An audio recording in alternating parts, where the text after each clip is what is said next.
Salut les amis, j'espère que vous allez bien.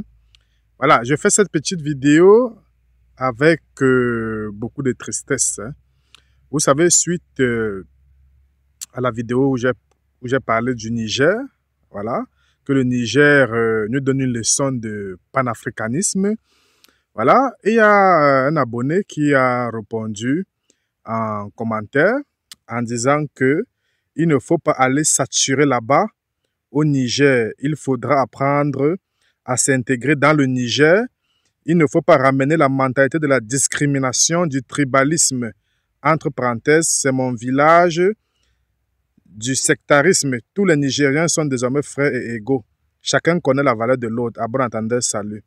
En fait, la partie qui m'intrigue sur ce message, c'est où la personne parle de tribalisme chez les Camerounais.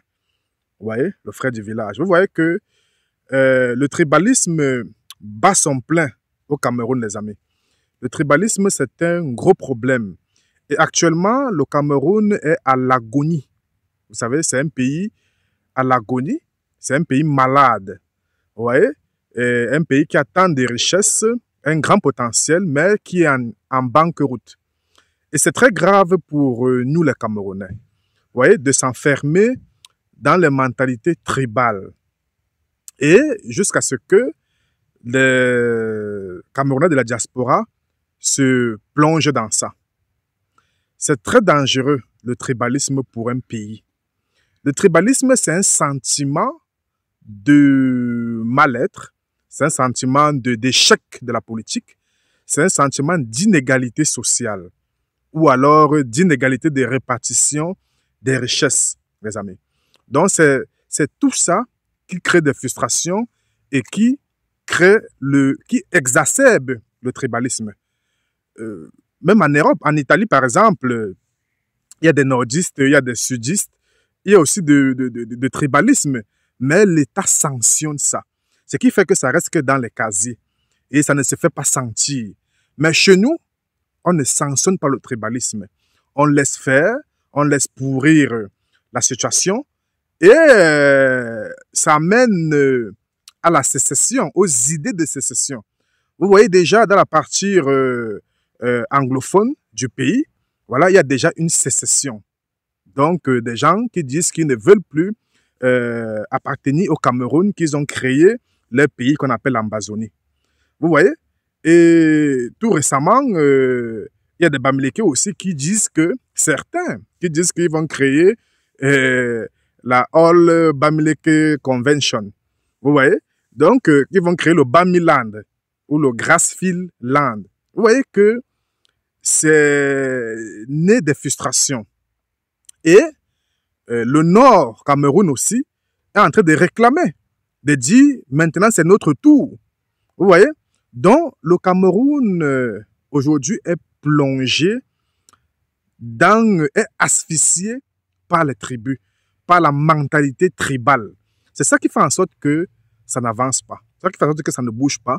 Et le gouvernement est sourd face à ces revendications-là, à cette montée en puissance. Le gouvernement camerounais, c'est un gouvernement qui n'écoute pas les Camerounais. C'est un gouvernement qui fait la politique de l'autruche. Donc, il regarde toujours dans le sable et n'écoute pas ce qu'on dit derrière. Et croit que, en militarisant le pays, et voilà, en muselant les gens, en tapant sur les journalistes, en tapant sur ceci, les choses vont bien aller, les choses vont aller comme ils veulent. Non, ça fait plutôt aggraver la situation, les amis. Aujourd'hui, les Camerounais sont la risée du monde. Hein. Les Camerounais fuient partout. Vous voyez, seulement en 2024, 14 000 Camerounais ont rejoint le Canada. Que ce soit riches comme pauvres, hein, un Camerounais moyen comme un Camerounais pauvre, tous fuient pour le Canada. Ça veut dire que c'est un problème social et que le gouvernement devrait gérer et qui n'a pas géré et qui n'est même pas en train de gérer. C'est un gros problème. Au Cameroun, tu entends des gens dire un Bamileke ne sera jamais président de la République et on laisse ça, on laisse faire. Non, c'est des choses qu'on devait marteler, c'est des choses qu'on devait frapper là-dessus. Tu ne peux pas, dans une république, tenir de tels propos. Et ce sont des ministres de la République qui tiennent ce propos. Ce n'est pas possible. On devait sanctionner ça rudement. Vous voyez? Parce qu'on a affaire à une république. Et aussi, on ne devait pas entendre les choses dire « Ah, les bêtis, c'est des vauriens, c'est des gens qui ne savent rien faire et tout. » Voilà, c'est pas possible d'entendre ce genre de discours-là. On ne doit pas laisser passer ce genre de discours dans un pays qui veut se développer. Parce que le président de la République a dit horizon 2035. Mais horizon 2035, avec ces mentalités, non. Le développement, c'est la mentalité d'abord. Le développement, ce n'est pas juste des slogans. Ce n'est pas un slogan. Comment on fait pour y arriver si on a des mentalités de division? C'est pas possible. Donc, je suis d'accord, des gens peuvent avoir des petites frustrations dans des quartiers. Même en Europe, ça existe. Mais ça ne doit pas être dit à Mondiovision, dans les télévisions, par les hommes d'État, et on laisse faire. C'est pas possible. Si un Bamileke dit quelque chose, j'ai entendu certains intellectuels Bamileke disent qu'il faut déraciner les bouleaux. C'est pas normal. On ne doit pas le dire. On ne doit pas le dire. Vous voyez? Voilà. Et certains gens disent que, voilà, on doit déraciner les anglophones, on doit tout brûler les anglophones quand la guerre a commencé dans le Nozo. C'est pas normal. On devrait normalement sanctionner ces gens qui tiennent de tels propos. On va atteindre l'horizon 2035 par comment? Avec des Camerounais qui fuient. Ceux de la diaspora aussi fuient en cascade et ne veulent pas rentrer dans leur pays. Ce n'est pas normal. On ne doit pas arriver à un niveau où des gens ne veulent pas rentrer dans leur pays. Ce n'est pas normal. Les Camerounais sont les errants. Ils cherchent où aller alors qu'ils ont leur pays. Ce n'est pas normal, ça. Est-ce qu'on peut continuer à avancer comme ça dans la politique de l'Autriche? Parce que le président s'étonne. Il a fait un autre discours pour dire non, le tout n'est pas de partir. Il faut rester. Non, mais les gens partent parce qu'ils ne se sentent pas bien. Si les gens se sentaient bien, ils ne devaient pas partir. Et ça fait juste que le business ne peut pas bien fonctionner au Cameroun parce que, imaginons que tu as une entreprise, tu mets quelqu'un qui est caissier. Dès lors qu'il a un certain montant, dès qu'il accumule un certain montant, il prend la clé de la poudre d'escampette pour aller au Canada. Donc les Camerounais, aujourd'hui, sont des prêts à partir, des ready to go. Donc ça veut dire que il est là, il est toujours en train de faire ses papiers pour partir. Mais on ne peut pas avancer avec un peuple qui a cette mentalité de fuir. Comment tu fais le business dans cette zone économique-là? C'est pas possible. C'est pas possible. Donc, il y a urgence de revoir cette mentalité de tribalisme. Je n'ai pas envie d'entrer trop dans les méandres des choses, en fait. C'est pas normal, les amis. C'est pas normal. Et quand je vois les Camerounais de la diaspora se jeter dans le tribalisme, ah, je suis Bamileke, ah, les bêtis, les boulous, les ceci, cela, vous n'avez rien compris. Il faut, quand tu as voyagé, quand tu es sorti de ton pays, tu es mêlé à d'autres cultures, tu as fricoté avec d'autres cultures, tu as vu comment les autres ont évolué. Tu ne te dois plus de rentrer en arrière. Moi, je ne me dois plus de rentrer en arrière dans la bassesse, de parler de tribalisme. Parce que j'ai vu ce que la division a causé en Europe et ce que l'Union a favorisé en Europe, en Occident, par exemple. Avant, même en Europe, c'était de l'empire féodal, hein, c'était des royaumes et ceci, des petites tribus. Mais ils ont vu que ça n'avançait pas. Ils se sont réunis pour pouvoir dominer le monde. Regardez l'Hollande, par exemple. Les Pays-Bas, c'est un très petit pays, mais qui aujourd'hui domine le monde, voilà, parce qu'ils se sont réunis. Ils ont laissé la féodalité de côté, les royaumes de côté. Ils ont dit non, maintenant, on doit s'unir pour être plus fort. Aujourd'hui, les Pays-Bas détiennent l'Afrique. L'Afrique du Sud, c'est les Hollandais, les amis. C'est eux qui sont les plus riches. Les Hollandais sont les plus riches d'Afrique. Et si vous comprenez, c'est les plus riches d'Afrique. Parce qu'ils se sont réunis, ils ont laissé de côté les mentalités tribales, les amis.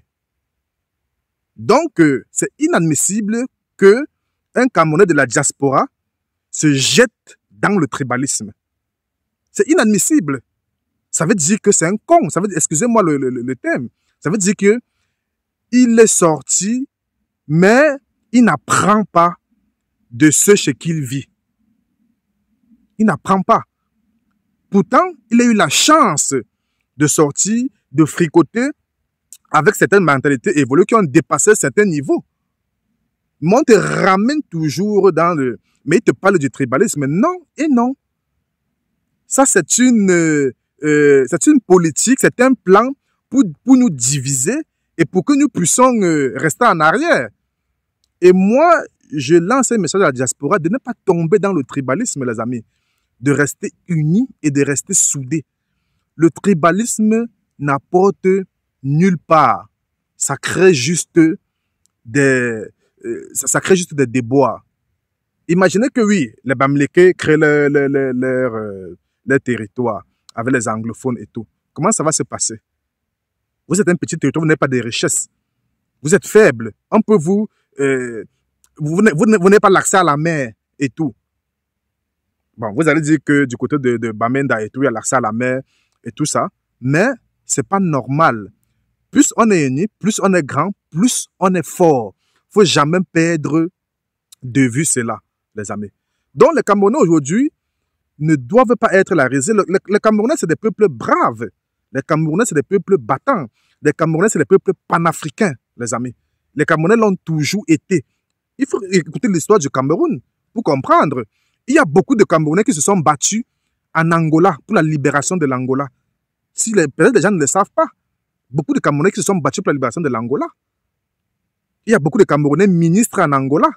Peut-être sous un autre nom, mais ce sont des Camerounais qui sont allés là-bas, ils sont restés, ils sont même ministres. Donc, il faut faire très attention, les amis. Si les Camerounais ont résisté pendant 26 ans face à l'impérialisme, voilà, c'est parce qu'ils étaient unis. Les Bamileke étaient unis au Bassa, au Zewondo et tout. Tout le monde a joué son rôle. Les Zewondo ont joué son rôle, les Bétis ont joué leur rôle, les Bamileke ont joué leur rôle, les Bassa ont joué leur rôle, le Nadus ont joué. Tout le monde a joué son rôle, les amis.